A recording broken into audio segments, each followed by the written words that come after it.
तो दोस्तों सुबह सुबह नहा धो के तैयार होके मैं रेडी हूँ जाने को अमृतसर। अमृतसर में मिलूँगा अपने भाई से और मुझे करनी है थोड़ी शॉपिंग। तो मैं तैयार हो गया हूँ, मिलते हैं आगे ब्लॉग में।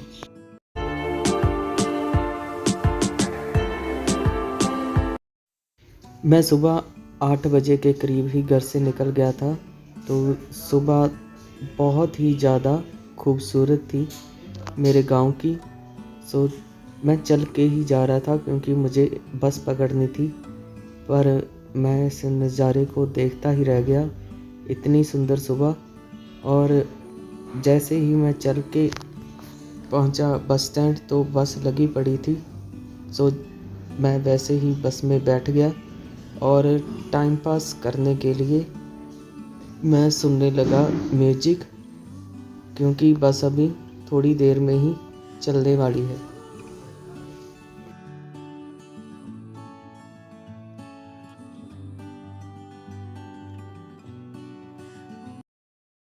करीब करीब 1-1.5 घंटे के बस के सफ़र के बाद मैं पहुंच गया अमृतसर।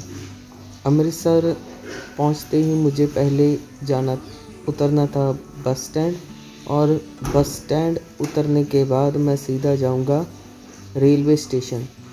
रेलवे स्टेशन पहुंचते ही मुझे मेरा भाई यहां से पिक करने आएगा और हम जाएंगे यहाँ के रेलवे स्टेशन की ही मार्केट में। मुझे लेने हैं शूज़।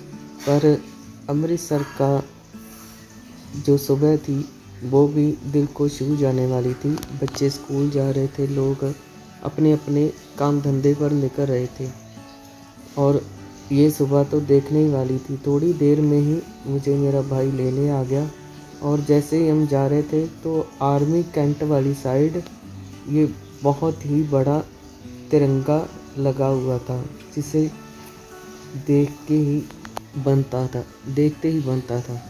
और फिर हम जैसे ही घर पहुँचे, मेरी बुआ के घर, वहाँ जाते ही हम ज़्यादा देर नहीं रुके, और वहाँ पर बस थोड़ी देर ही रुकने के बाद, चाय पानी पीने के बाद, मैं वहाँ से निकल गया अपने भाई के साथ, क्योंकि मुझे जाना था शॉपिंग करने। इतनी देर मैं रुक नहीं सकता था, तो चाय पीने के बाद ही हम निकल गए शॉपिंग करने। तो जैसे ही हम निकले तो उसी रास्ते जब वापस आ रहे थे तो तिरंगे को हमने थोड़ा पास से देखा, जो कि आर्मी कैंट अमृतसर में है।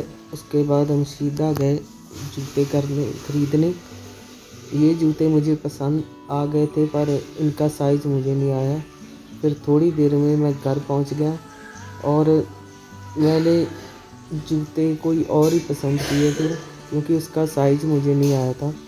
तो जूते लेके ही मैं घर आ गया। मुझे और शॉपिंग करनी थी, पर मेरे पास समय का थोड़ा कमी थी, इसलिए मुझे वापस भी आना था। तो कैसा लगा आपको ये व्लॉग?